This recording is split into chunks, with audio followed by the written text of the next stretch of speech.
ಹೆಸರು ಗಂಗಾಧರ ಸ್ವಾಮಿ ಅಂತ. ನಾನು ರಂಗಾಯಣದಲ್ಲಿ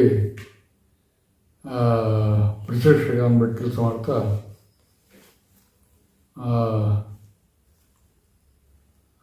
ಇತ್ತೀಚೆಗೆ ರಿಟೈರ್ಡ್ ಆಯಿತು. ಅದಕ್ಕೆ ಮುಂಚೆ ಬೆಂಗಳೂರಿನಲ್ಲಿ ಆದರ್ಶ ಇನ್ಸ್ಟಿಟ್ಯೂಟಲ್ಲಿ ಕೆಲಸ ಮಾಡ್ತಿದ್ದೆ.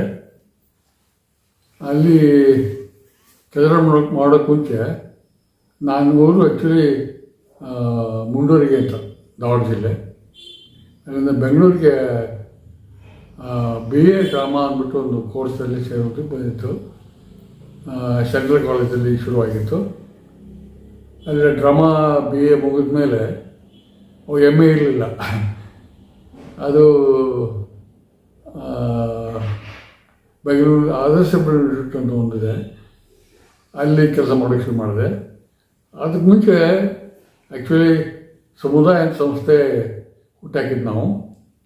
ಸಮುದಾಯದಲ್ಲಿ ಜನರಲ್ ಸೆಕ್ರೆಟರಿ ಆಗಿ ಕೆಲಸ ಮಾಡ್ತಾ ಆಮೇಲೆ ಬೆಂಗಳೂರು ಯೂನಿವರ್ಸಿಟಿಯಲ್ಲಿ ಡ್ರಾಮಾ ಡಿಪಾರ್ಟ್ಮೆಂಟಲ್ಲಿ ಓದ್ತಾ ಆಮೇಲೆ ಆದರ್ಶ ಬೆಂಗಳೂರಿನಲ್ಲಿ ಕೆಲಸ ಮಾಡಿದೆ. ಅದು ಸುಮಾರು ಒಂದು 8-10 ವರ್ಷ ಕೆಲಸ ಮಾಡಿರ್ಬೋದು. ಅಲ್ಲಿಂದ ರಂಗಾಯಣ ಪ್ರಾರಂಭ ಆಯ್ತು. ಅವಾಗ BV ಕಾರಂತರು ಪ್ರಾರಂಭ ಮಾಡಿದ ರಂಗಾಯಣದಲ್ಲಿ ಮೊದಲು ಇಲ್ಲಿ ಇಂಟರ್ವ್ಯೂ ಕೊಟ್ಬಿಟ್ಟು ಬಂದಿದೆ. ಅಲ್ಲಿ ಪ್ರಶಿಕ್ಷಕ ಅಂದ್ಬಿಟ್ಟು ಒಂದು ಪೋಸ್ಟ್ ಇತ್ತು ಬ್ಯಾಕ್ ಸ್ಟೇಜ್. ಅದಕ್ಕೆ ಲೈಟಿಂಗು, ಕಾರ್ಪೆಂಟ್ರಿ, ಶೆಟ್ಸು, ಅದಕ್ಕೆಲ್ಲ ಪ್ರಶಿಕ್ಷಕ ಅಂತ ಪೋಸ್ಟಲ್ಲಿ ಸೆಲೆಕ್ಟ್ ಆಗಿಬಿಟ್ಟು ಅಲ್ಲಿ 1989 ಅಂತ ಕಾಣುತ್ತೆ, 89ರಲ್ಲಿ ಶುರುವಾದ್ದು. ಅಲ್ಲಿಂದ ಈ 2008ವರೆಗೂ ಕೆಲಸ ಮಾಡಿದೆ. ಅದಕ್ಕೆ ಮುಂಚೆ ಮಧ್ಯದಲ್ಲಿ ಧಾರವಾಡ ರಂಗಾಯಣ ಡೈರೆಕ್ಟರ್ ಅಂತ ಹೋದೆ. ಧಾರವಾಡ ರಂಗಾಯಣ ಶುರುವಾಯಿತು. ಅವಾಗ ಜಂಬೆ ನಿರ್ದೇಶಕ ಆಗಿದ್ದಾಗ ನಾನು ಧಾರವಾಡ ಕಳಿಸಿದರು. ಅಲ್ಲಿ ಕೆಲಸ ಮಾಡ್ತಾ ಅಲ್ಲೇ ರಿಟೈರ್ಡ್ ಆಯಿತು. ಅಲ್ಲಿಂದ ಬೆಂಗಳೂರಿಗೆ ಬಂದಮೇಲೆ, ಮೈಸೂರಿಗೆ ಬಂದಮೇಲೆ ಇಲ್ಲೇ ಮನೆ ಮಾಡ್ಕೊಂಡು ಇಲ್ಲಿದ್ದೀನಿ. ಇದು ಇಂಟ್ರೊಡಕ್ಷನ್. ಓಕೆ. ರಂಗಭೂಮಿಯಲ್ಲಿ ಬೆಂಗಳೂರಿನಲ್ಲಿದ್ದಾಗ ಬೆಂಗಳೂರು ಯೂನಿವರ್ಸಿಟಿನಲ್ಲಿ ಡ್ರಾಮಾ ಡಿಪಾರ್ಟ್ಮೆಂಟಲ್ಲಿ ಸೇರಿಕೊಂಡು ಆದಮೇಲೆ ಅಲ್ಲಿ ಗ್ರ್ಯಾಜುಯೇಷನ್ ಮುಗಿದ ಮೇಲೆ ನಟನೆ ಅಲ್ಲಿ ಸಮುದಾಯದಿದ್ದು ಮುಂಚೆ ಸಮುದಾಯ ಪ್ರಾರಂಭದಲ್ಲಿದ್ದೆ. ನಾನು ಅಲ್ಲಿ ಕೆಲಸ ಮಾಡಿಕೊಂಡು ಅಲ್ಲಿ ನಟನೆ ಮಾಡ್ತಾಯಿದ್ದೆ. ದಂಗೆ ಮುಂಚಿನ ದಿನಗಳು ಒಂದು ನಾಟಕ ಕೇಳಿರ್ಬೋದು ನಾವು. ಅದರಲ್ಲಿ ಒಂದು ಒಳ್ಳೆಯ ರೋಲ್ ಮಾಡ್ತಾಯಿದ್ದೆ. ಅದಕ್ಕೆ ಬೆಂಗಳೂರು ಬಂದಿದ್ದು ಒಂದು ಆ್ಯಕ್ಚುಲಿ ಡಾಕ್ಟರ್ ಆಗೋದಕ್ಕೆ ಬೆಂಗಳೂರು ಬಂದಿದ್ದು ನಾನು. ಹೋಮಿಯೋಪತಿ ಕೋರ್ಸ್ ಇತ್ತು ಅಲ್ಲಿ, ಇಂಗ್ಲೀಷ್ ಆಫ್ ಹೋಮಿಯೋಪತಿ ಅಂದ್ಬಿಟ್ಟು ಒಂದು ಇದರಲ್ಲಿ 1 ವರ್ಷದ ಕೋರ್ಸ್ನಲ್ಲಿ ಅಲ್ಲಿ ಕೆಲವರು ಬಂದಿದ್ದು. ಅದು ಕೋರ್ಸ್ ಮುಗಿದ ಮೇಲೆ ಹೀಗೆ ಡ್ರಾಮಾ ಡಿಪಾರ್ಟ್ಮೆಂಟಲ್ಲಿ ಸೇರಿದ ಮೇಲೆ ಡ್ರಾಮಾ, ಡ್ಯಾನ್ಸ್, ಮ್ಯೂಸಿಕ್ ಡಿಪಾರ್ಟ್ಮೆಂಟ್ ಅದು ಮೊದಲ ನಿರ್ದೇಶಕರು ಬಿ ಚಂದ್ರಶೇಖರ್ ಅಂತ ನಮಗೆ ಇದ್ರಲ್ಲಿ. ಅದಾದಮೇಲೆ ಬೇರೆ ಬೇರೆ ಬಂದರು. ಅದು 72, 73 ಶುರುವಾಯಿತು ಕಾಣ್ತದೆ.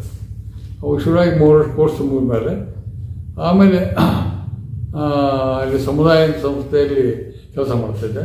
ಜನರಲ್ ಸೆಕ್ರೆಟರಿ ಕೆಲಸ ಮಾಡಿದೆ. ಸುಮಾರು ಒಂದು 6 ವರ್ಷದಿಂದ ಅಲ್ಲೇ ಕೆಲಸ ಮಾಡಿದೆ. ಅದಾದಮೇಲೆ ಆದರ್ಶ ಇನ್ಸ್ಟಿಟ್ಯೂಟಲ್ಲಿ ಕೆಲಸ ಸಿಕ್ತು, ಲೆಕ್ಚರ್ ಅಂತೇಳಿ. ಅಲ್ಲಿ ಕೆಲಸ ಮಾಡ್ತಾ ಅಲ್ಲಿ ಬೆಂಗಳೂರಿನಲ್ಲಿ ಸಮುದಾಯ, ಆಮೇಲೆ ಶೇಖರ್ ಸಲೂಜರ್ ಅಂತ ಒಂದು ತಂಡ ಇತ್ತು, ಕಾರಂತರ ಹುಟ್ಟಾಕಿರೋ ತಂಡ. ಆಮೇಲೆ ಬೇರೆ ಬೇರೆ ಥರದಲ್ಲಿ ಅಭಿನಯ ರಂಗ ಅಂತ ಒಂದು ತಂಡ ಇತ್ತು. ಸುಮಾರು ತಂಡಗಳಲ್ಲಿ ಸುಮಾರು ಎಲ್ಲ ತಂಡಗಳಲ್ಲಿ ಕೆಲಸ ಮಾಡ್ತಾ ಇದು ಅನುಭವ ನನಗೆ ಬೆಂಗಳೂರಿನಲ್ಲಿ. ಯಾವ ತಂಡದಲ್ಲಿ ಮಾಡಿದ್ದೀರಾ ಸರ್? ಮುಂಚೆ ಬೆನಕ ಅಂತ ಒಂದು ಬೆಂಗಳೂರು ನಗರ ಕಲಾವಿದರು ಒಂದು ಶೇಖರ್ ಸಲೂಜರ್ ಮುಂಚೆ ಅದರ ಹೆಸರು. ಅದು ಕಾರಂತ ಬಂದಮೇಲೆ ಕಾರಂತರ ಡೈರೆಕ್ಷನ್ ಸತ್ತವರ ನೆರಳು ನಾಟಕದಲ್ಲಿ ಆ್ಯಕ್ಟ್ ಮಾಡಿದೆ ನಾನು. ಯಾವುದು? ಸತ್ತವರ ನೆರಳು ಅಂತ. ಸತ್ತವರ ನೆರಳು ಅಲ್ಲಿ ಆ್ಯಕ್ಟ್ ಮಾಡಿದೆ. ಅದಾದಮೇಲೆ ಬೆನಕಾನ್ ಚೇಂಜ್ ಆಯ್ತದು. ಆಮೇಲೆ ಸುಮಾರು ತಂಡಗಳು ಬೆಂಗಳೂರಲ್ಲಿ ಇರೋ ತಂಡಗಳು ಸರ್. ಆ್ಯಕ್ಚುಲಿ ಕಲಾಕ್ಷೇತ್ರದಲ್ಲೇ ನಮ್ಮ ವಾಸ್ತವ ಇರ್ತಾರೆ, ಅಲ್ಲೇ ಇರ್ತಿದ್ವಿ, ರಾತ್ರಿ ಹಗಲೆಲ್ಲ ಕೆಲಸ ಮಾಡ್ತಿದ್ವಿ. ಅದಾದ್ಮೇಲೆ 89ನಲ್ಲಿ ಇದು ರಂಗಾಯಣ ಶುರು ಆದಮೇಲೆ ಕಾರಂತರಲ್ಲಿ ಬಿಟ್ಟು ಕೆಲಸ ಕೊಟ್ಟರು. ಪರಿಸ್ಥಿತಿ ನೇಪಥ್ಯ ಅಂದ್ಬಿಟ್ಟು ಕೆಲಸ ಮಾಡಿದೆ. ಮೈಸೂರಲ್ಲಿ ಬೇರೆ ತಂಡಗಳಲ್ಲಿ ಮಾಡಿದ್ದೀರಾ ಸರ್? ಮೈಸೂರಿನಲ್ಲಿ ರಂಗಾಯಣ ಶುರು ಮಾಡೋಕ್ಕೆ ಮುಂಚೆನೇ ಈ ಅಮರಕರ ಸಂಘ ಅನ್ನೋ ಒಂದು ವಾಸು ಅಂತ ಇದ್ದರು, ಅವ್ರ ತಂಡ ಅಂತ ಅಲ್ಲಿ ಕೆಲಸ ಮಾಡ್ತಾಯಿದ್ದೆ. ನಮ್ಮ ಸಮುದಾಯ ಇಲ್ಲಿ ಶುರು ಮಾಡಿದ್ದೆ ನಾವು ಆ ರೀತಿಯಲ್ಲಿ. ರಮೇಶ್ ಅಂತಿದ್ರು, ಸುಮಾರು ಜನ ಮೈಸೂರಿನಲ್ಲಿ ರಂಗಾಯಣ ಶುರು ಮುಂಚೆನೇ ಸಮುದಾಯ ಶುರು ಆಗಿತ್ತು. ಅಲ್ಲೆಲ್ಲ ಕೆಲಸ ಮಾಡ್ತಾಯಿದ್ವಿ. ಆವಾಗ ಇಲ್ಲೊಂದು ವರ್ಕ್ಶಾಪ್ ಮಾಡಿದ್ದೆ ಹಿಂದೆ. ತುಂಬ ಒಳ್ಳೆಯ ತಂಡ ಆಗಿತ್ತು ಅದು. ಸಂಬಂಧದಿಂದ ಕೆಲಸ ಮಾಡಿದೆ.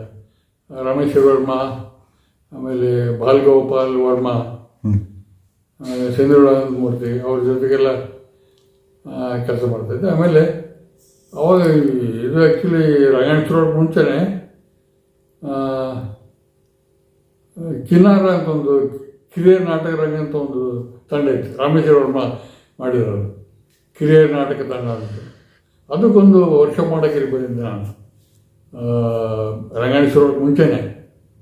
ಅವಾಗ ಇಲ್ಲಿ ಬಂದು ಒಂದು ತಿಂಗಳಿದ್ದು ಇಲ್ಲೊಂದು ವರ್ಕ್ಶಾಪ್ ಮಾಡಿ ಒಂದು ನಾಟಕ ಮಾಡಿಸ್ಬಿಟ್ಟು ಹೋಗಿದ್ದೆ. ಇಲ್ಲಿ ರಾಮೇಶ್ವರ ಕರೆದಿದ್ದಲ್ಲಿ ರಾಮೇಶ್ವರ ಮಗಳು, ಆಮೇಲೆ ಕವಿತಾ ಅಂದ್ಬಿಟ್ಟು ನಾಗರತ್ನ ಅವ್ರ ಮಗಳು, ಇವರೆಲ್ಲ ಇದ್ದರು. ತುಂಬ ಚಿಕ್ಕ ಹುಡುಗರು ಅವಾಗ ಅಲ್ಲಿ. ಅವಾಗೆಲ್ಲ ಒಂದು ವರ್ಷ ಮಾಡಿದ್ದೆ, ತುಂಬ ಚೆನ್ನಾಗಾಗಿದೆ ಅದು. ಅವಾಗ ನೆನಪಿದೆ, ಒಂದು ಅಂದು ಇಂದು ಎಂದೆಂದು ಅಂತ ಒಂದು ನಾಟಕ ಮಾಡಿದೆ, ತುಂಬ ಚೆನ್ನಾಗಿ ಬಂದಿತ್ತು ಅದು. ಇದು ರಂಗಾಯಣ ಶುರು ಮುಂಚೆನೇ ಬೇರೆ ತಂಡಗಳ ಜೊತೆ ಕೆಲಸ ಮಾಡಿದೆ ನಾನು. ಅವಾಗೆಲ್ಲ ಬಂದು ಹೋಗೋದು ಮೈಸೂರಿಗೆ, ಬೇರೆ ಬೇರೆ ಕೆಲಸ. ಆಮೇಲೆ ಸಮುದಾಯ ಅಂತ ಒಂದು ತಂಡ ಇತ್ತಲ್ಲ, ಅದು ಜನರಲ್ ಸೆಕ್ರೆಟರಿ ಕೆಲಸ ಮಾಡ್ತಾಯಿದ್ದೆ ನಾನು. ಆವಾಗ ಆ ಒಂದು ಕಾರ್ಯನಿಮಿತ್ತ ಬಂದು ಹೋಗ್ತಾಯಿದ್ದೆ. ತುಂಬ ಒಳ್ಳೆಯ ಕೆಲಸಗಳಾಗಿದೆ ಅವು. ಮೈಸೂರಲ್ಲಿ ಯಾವ ರಂಗ ಮಂದಿರಗಳಲ್ಲಿ ನೀವು ಅಭಿನಯ ಮಾಡಿದ್ದೀರಾ ಸರ್? ರಂಗಮಂದಿರ ಅಂತಂದರೆ ಬೆಂಗಳೂರಿನಲ್ಲಿ ಡ್ರಾಮಾ ಡಿಪಾರ್ಟ್ಮೆಂಟ್ ಒಂದು ಬಂದಿದೆ, ಲಲಿತ ಕಲಾ ಕಾಲೇಜಲ್ಲಿ. ಅಲ್ಲಿ ನಾಟಕ ಕೊಡೋಕ್ಕೆ ಹೋಗ್ತಾಯಿದ್ದೆ ನಾನು. ಅಲ್ಲಿ ಒಂದು ವರ್ಷ ಕೆಲಸ ಮಾಡಿದ್ದೆ ನಾನು ಲಲಿತ ಕಲಾ ಕಾಲೇಜಲ್ಲಿ. ಡ್ರಾಮಾ ವಿಸಿಟಿಂಗ್ ಪ್ರೊಫೆಸರ್ ಅಂತ ಕೆಲಸ ಮಾಡಿದ್ದೆ. ಅವೆಲ್ಲ ಹೋಗ್ತಾಯಿದ್ದೆ. ಆಮೇಲೆ ಅದಕ್ಕೆ ಮುಂಚೆ ಮಹಾರಾಜ ಕಾಲೇಜಲ್ಲಿ ಒಂದು ಥಿಯೇಟ್ರ್ ಇದೆ, ಸನ್ಮಾನ ಭವನ, ಅಲ್ಲಿ ಟೌನಲ್ಲಿ ಕೆಲಸ ಮಾಡಿದೆ. ಅದು ತುಂಬ ಅಲ್ಲಿ ಆ್ಯಕ್ಚುಲಿ ವೃತ್ತರಂಗಭೂಮಿಯವರು ತುಂಬ ಜನ ಬರ್ತಾಯಿದ್ರು. ಅವ್ರ ಜೊತೆಗೆ ಸಂಬಂಧ ಇತ್ತು ನಾನು ಆ ರೀತಿಯಲ್ಲಿ. ಅವ್ರ ಜೊತೆಗೆ ರಾಮಚಂದ್ರ ಅಂತ ಕೇಳಿರ್ಬೋದು ನಾವು, ಮೇಕಪ್ಪು ಆಮೇಲೆ ಕಾಸ್ಟ್ಯೂಮ್ ಹಾಕಿ ಕೊಡ್ತಾರಲ್ಲ, ಅವ್ರನ್ನ ಒಟ್ಟಿಗೆ ಕೆಲಸ ಮಾಡ್ತಿದ್ರು ಮುಂಚೆಲ್ಲ. ಅವರು ಇನ್ನೂ ರಾಜಸೋರ್ತಕ್ಕೆ ಶುರು ಮಾಡೋಕ್ಕೆ ಮುಂಚೆನೇ ಬೆಂಗಳೂರಿತ್ತು, ಬೆಂಗಳೂರಿನಲ್ಲಿ ಕೆಲಸ ಮಾಡ್ತಾಯಿದ್ವಿ. ಆಮೇಲೆ ಮೈಸೂರು ಬಂದಮೇಲೆ ಅವ್ರ ಜೊತೆಗೆ ಕೆಲಸ ಮಾಡೋದು. ಇಲ್ಲಿ ಅವಾಗ ಅವ್ರ ಜೊತೆಗೇ ಸುಮಾರು ಕೆಲಸ ಮಾಡಿದ್ದೀನಿ. ಬೇರೆ ಹಳ್ಳಿಗೆಲ್ಲ ಹೋಗ್ತಾಯಿದ್ವಿ, ಕಾಸ್ಟ್ಯೂಮ್ ಎಲ್ಲ ತೊಗೊಂಡು ಮೇಕಪ್ ಮಾಡೋದಕ್ಕೆ. ಆ ರೀತಿಯಲ್ಲಿ ತುಂಬ ನೋಡಿ ಕೆಲಸ ಆಗ್ತಿತ್ತು. ಆಮೇಲೆ ನೀವು ಮೈಸೂರು ರಂಗಭೂಮಿಯಲ್ಲಿ ನೋಡುತ್ತಿರುವಂತಹ ಸಮಸ್ಯೆಗಳು ಏನು ಸರ್? ಸಮಸ್ಯೆಗಳು ಅಂತಂದರೆ, ರಂಗಭೂಮಿ ಅಂದರೆ ಸಮಸ್ಯೆ ಇಲ್ಲದೇ ದಿವಸ ಇರಲ್ಲ. ಮೈಸೂರು ರಂಗಮಂದಿರದಲ್ಲಿ ನೀವು ಎದುರಿಸುತ್ತಿರುವಂತಹ ಮತ್ತು ನೀವು ನೋಡುತ್ತಿರುವಂತಹ ಸಮಸ್ಯೆಗಳು ಏನು ಸರ್? ಒಂದು ಮಹಾರಾಜ್ ಕಾಲೇಜಲ್ಲಿ ಹಾಲ್ ಒಂದು, ಟೌನ್ ಹಾಲ್ ಒಂದು ಇತ್ತು. ಅದು ಮೇಂಟೆನೆನ್ಸ್ ಅಂದರೆ ರಂಗಭೂಮಿ ಗೊತ್ತಿರೋರು ಅಲ್ಲಿ ಬಂದರೆ ಪರವಾಗಿಲ್ಲ. ಬಟ್ ಯಾರೋ ಇಂಜಿನಿಯರ್ ಬರ್ತಾರೆ, ನೋಡ್ತಾರೆ, ಹೇಗೋ ಮೇಂಟೈನ್ ಮಾಡ್ತಾರೆ ಅಂದರೂ ಆಗಿಬಿಡುತ್ತೆ. ಅದು ಕಲಾಮಂದಿರ ಶುರು ದೊಡ್ಡದಾಗಿ ಕಟ್ಟಿದ್ರು ಕಲಾಮಂದಿರ, 1000 ಚಿಲ್ಲರೆ ಸೀಟ್ಸ್ ಇದೆ ಅಲ್ಲಿ. ಅಲ್ಲಿ ಗ್ರೀನ್ ರೂಮ್ ಫೆಸಿಲಿಟಿ ನೋಡೋದಾದ್ರೆ ಸ್ವಲ್ಪ ಕಷ್ಟ.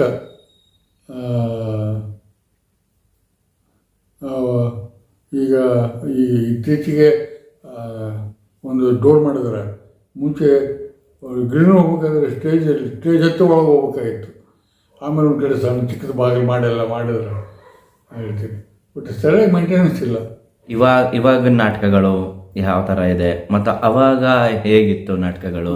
ಹಿಂದೆ ಎಲ್ಲ ಈ ಕಲಾವಿದರು ಕಮ್ಮಿ ಇತ್ತು, ತಂಡಗಳು ಕಮ್ಮಿ ಇತ್ತು. ಒಟ್ಟು ರಂಗಾಯಣ ಶುರು ಆದಮೇಲೆ ಅಲ್ಲಿ ಟ್ರೈನಿಂಗ್ನ ಶುರು ಆಯಿತು. ಅವಾಗ ತಂಡಗಳು ಜಾಸ್ತಿ ಆಗಿ ಶುರು ಆಯಿತು. ಅವಾಗ ಒಂದು ಕಡೆ ಕಲಾವಿದರು ಒಂಥರ ಕಲಾವಿದರು ಬಂದು ಕೂತ್ಕೊಳ್ಳೋಕೆ ಜಾಗ ಆಯಿತು. ಅಲ್ಲೊಂದು ಕ್ಯಾಂಟೀನ್ ಆಯಿತು. ಆಮೇಲೆ ಆ ರೀತಿಯಲ್ಲಿ ತುಂಬ ಡೆವಲಪ್ ಆಗಿದೆ. ಒಂದು ನಾಟಕ ಮಾಡಿದ್ದೆ ನಾನು, ಅಂದು ಎಂದು ಇನ್ನೊಂದು ಅಂತ ಒಂದು ನಾಟಕ ಮಾಡಿದ್ದೆ. ಆಮೇಲೆ ತಾಯಿ ನಾಟಕ ಮಾಡಿದ್ವಿ ಇಲ್ಲೇನೆ. ರಮೇಶ್ ವರ್ಮ ಆ್ಯಕ್ಟ್ ಮಾಡಿದ್ರು, ತಾಯಿ ರೋಲ್ ಮಾಡಿದ್ರು. ಬ್ಯಾಕ್ ಸ್ಟೇಜ್ ಪೂರ್ತಿ ಲೈಟಿಂಗು, ಶರ್ಟ್ಸು, ಅದಕ್ಕೆ ಪೂರ್ತಿ ಜವಾಬ್ದಾರಿ ನಾನು. ಹೆಚ್ಚು ಕೆಲಸ ಮಾಡ್ತಾ ಅದರಲ್ಲಿ ನಾನು ಬ್ಯಾಕ್ ಸ್ಟೇಜಲ್ಲಿ ಸಣ್ಣ ಪುಟ್ಟ ಪಾತ್ರಗಳು ಮಾಡ್ತಾಯಿದ್ದೆ. ಮೈಸೂರು ರಂಗಭೂಮಿ ಮಾತಾಡೋದಾದರೆ ತುಂಬ ಬೆಳವಣಿಗೆ ಆಗಿದೆ. ಈಗ ಬೆಳವಣಿಗೆ ಅಂತಂದರೆ ತುಂಬ ಜನ ಕಲಾವಿದರು. ಅಂದರೆ ರಂಗಾಯಣ ಪ್ರಾರಂಭ ಮಾಡಿದಾಗ ಪ್ರತಿ ವರ್ಷ ಅಲ್ಲಿ 20 ಜನ ಕಲಾವಿದರು ತೊಳ್ತಿದ್ರು ನಾವು. ಈಗಲೂ ಕೂಡ ತೊಳ್ತಾಯಿದ್ವಿ. 20 ಜನ ಕಲಾವಿದರು ಪ್ರತಿ ವರ್ಷ ಬರ್ತಾರೆ. ಒಂದು ವರ್ಷ ಕೋರ್ಸ್ ಅದು. ಹೊರಗಡೆ ಬಂದಮೇಲೆ ಒಂದು ರೀತಿಯಲ್ಲಿ ರಂಗಭೂಮಿ ತೊಡಗಿಸ್ಕೊಳ್ತಾರೆ. ಅದ್ರ ಜೊತೆಗೆ ಹವ್ಯಾಸಿ ರಂಗಭೂಮಿಯಲ್ಲಿ ತುಂಬ ತಂಡಗಳಾಗಿದೆ ಇತ್ತೀಚೆಗೆ. ಮೊದಲಿಗೆ ಹೀಗೆ ನೋಡೋದಾದರೆ ಮೊದಲು ಟ್ರೈನಿಂಗ್ ಇನ್ಸ್ಟಿಟ್ಯೂಟ್ಸ್ ಇರಲಿಲ್ಲ. ನಾನು ಆ್ಯಕ್ಚುಲಿ ಬೆಂಗಳೂರು ಯೂನಿವರ್ಸಿಟಿಯಲ್ಲಿ ಡ್ರಾಮಾ ಡಿಪಾರ್ಟ್ಮೆಂಟ್ ಶುರುವಾದ ಮೊದಲ ಬ್ಯಾಚಿಗೆ ನಾನು ಅಲ್ಲಿ ಮೊದಲ ಬ್ಯಾಚಲ್ಲಿ ಹೋಗಿ ಹೊರಗಡೆ ಬಂದಮೇಲೆ ತುಂಬ ಕೆಲಸ ಮಾಡೋಕ್ಕೆ ಶುರು ಮಾಡಿದೆ. ಈಗೇನಾಗಿದೆ ಅಂತಂದರೆ ನೀನಾಸಂ ಶುರು ಆಯಿತು. ನೀನಾಸಂ ಪ್ರತಿ ವರ್ಷ ಅಲ್ಲಿಂದ ಒಂದು 20 ಜನ ಬರ್ತಾರೆ. ಸಾಣೆಹಳ್ಳಿಯಲ್ಲಿ ಶುರು ಆಯಿತು. ಆಮೇಲೆ ಚಿತ್ರಕಲಾ ಅಂತ ಶುರು ಆಯಿತು. ಆಮೇಲೆ ಬೇರೆ ಬೇರೆ ಸಂಸ್ಥೆಗಳು ಆ ರೀತಿಯಲ್ಲಿ ತುಂಬ ಪ್ರತಿ ವರ್ಷ ಸುಮಾರು 100 ಜನ ಬರ್ತಾರೆ ಕಲಾವಿದರು. ಆಮೇಲೆ ಅವ್ರು ಬೇರೆ ಬೇರೆ ಕೆಲಸ ಮಾಡ್ತಾರೆ. ಬಟ್ ಅದರಲ್ಲಿ ಒಂದು 10% ತೊಡಗಿಸ್ಕೊಂಡ್ರು ಕೂಡ ತುಂಬ ಜನ ಇರ್ತಾರೆ. ಆ ರೀತಿಯಲ್ಲಿ ತುಂಬ ಚೆನ್ನಾಗಿ ಆಗ್ತಾಯಿದೆ. ಈಗ ನಿಮಗೆ ಸಿಕ್ಕಿರೋಂಥ ಪ್ರಶಸ್ತಿಗಳ ಬಗ್ಗೆ ಹೇಳೋದಾದ್ರೆ? ಸಮುದಾಯದಲ್ಲಿ ಕೆಲಸ ಮಾಡುತ್ತೆ ಒಂದು ಪ್ರಶಸ್ತಿ ನನಗೆ. ಮೈಸೂರು ಹವ್ಯಾಸಿ ರಂಗಭೂಮಿ ಒಂದು ಪ್ರಶಸ್ತಿ ಕೊಡ್ತಾರೆ, ಅದು ಮುಂಚೆ ಸಿಕ್ಕಿದ್ದಲ್ಲಿ. ಅದಾದಮೇಲೆ ಇನ್ಯಾವ ಪ್ರಶಸ್ತಿ, ನಾಟಕ ಅಕಾಡೆಮಿ ಪ್ರಶಸ್ತಿ 2 ಸಾರಿ ಬಂದದ್ದು. ಒಂದು ಜೀವಮಾನದ ಒಂದು ಇದಕ್ಕೆ, ಆಮೇಲೆ ಒಂದು ಮಂತ್ಲಿ ಇಯರ್ಲಿ ಕೊಡೋ ಇದು ಬರೋದು. ಆಮೇಲೆ ಸಾಣೆಹಳ್ಳಿಯಿಂದ ಒಂದು ಅಲ್ಲಿ ಹೋಗ್ತಾಯಿದ್ದೆ ನಾನು, ತುಂಬ ನಾಟಕ ಮಾಡಿದ್ದೀನಿ. ಅವರು ಒಂದು ಪ್ರಶಸ್ತಿ ಕೊಟ್ಟರು. ಆಮೇಲೆ ರಾಜ್ಯೋತ್ಸವ ಪ್ರಶಸ್ತಿ ಬಂತು, ಇತ್ತೀಚೆಗೆ ಬಂದಿದ್ದು ರಾಜ್ಯೋತ್ಸವ ಪ್ರಶಸ್ತಿ. ಆ ರೀತಿಯಲ್ಲಿ ಎಲ್ಲೆಲ್ಲಿ ಕೆಲಸ ಮಾಡ್ತೀನಿ ಅಲ್ಲೆಲ್ಲ ಒಂದು ಪ್ರಶಸ್ತಿ ಕೊಡ್ತಾನೆ ಬಂದಿದ್ದಾರೆ. ಆ ರೀತಿಯಲ್ಲಿ ಇಷ್ಟು ಹೊತ್ತು ನಿಮ್ಮ ಸುದೀರ್ಘವಾದ ರಂಗ ಪಯಣ ಮತ್ತು ನಿಮ್ಮ ರಂಗ ಅನುಭವಗಳನ್ನ ನಮ್ಮ ಹತ್ರ ಹಂಚ್ಕೊಂಡಿದ್ದಕ್ಕೆ ಥ್ಯಾಂಕ್ ಯು ವೆರಿ ಮಚ್.